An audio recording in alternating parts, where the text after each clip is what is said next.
തൂവലുകൾ പോലും കിളിർക്കുന്നതിന് മുമ്പാണ് ഷാർജയിലെ പക്ഷിച്ചന്തയിൽ നിന്നും സോനുവെന്ന് ഇവർ പേരിട്ട് വിളിക്കുന്ന തത്തയെ ഡോക്ടർ നീതു സ്വന്തമാക്കിയത്. കുട്ടികളെ പരിപാലിക്കുന്നത് പോലെ സെറിലാക്കൊക്കെ കൊടുത്ത് തത്തയെ വളർത്തി വലുതാക്കി. കഴിഞ്ഞ ദിവസമാണ് ഇവന് 3 വയസ്സ് പൂർത്തിയായത്. കൂട്ടിൽ കയറാറേയില്ല. ഫ്ളാറ്റിലെമ്പാടും ഇങ്ങനെ പാട്ടും പാടി പാറിപ്പറന്നു നടക്കും. വീട്ടുകാരടുത്തുണ്ടെങ്കിൽ ദേഹത്തേക്ക് പറന്നു കയറും. പിന്നെ വർത്തമാനവും പാട്ടുമാണ്. മുത്തേ പൊന്നെയും ആലുവ പുഴയുടെ തീരത്തും അങ്ങനെ പാട്ടുകൾ സോനുവിന്റെ കൊക്കിൽ നിന്നും ഒഴുകി വരും.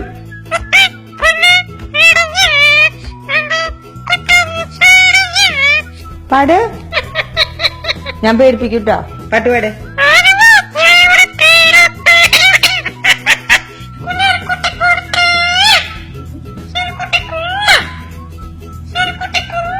വീട്ടിൽ ഒരാളെ പേടിക്കണമെങ്കിൽ സോനുവിനെ പേടിക്കണമെന്ന് ഇവരെല്ലാം പറയും.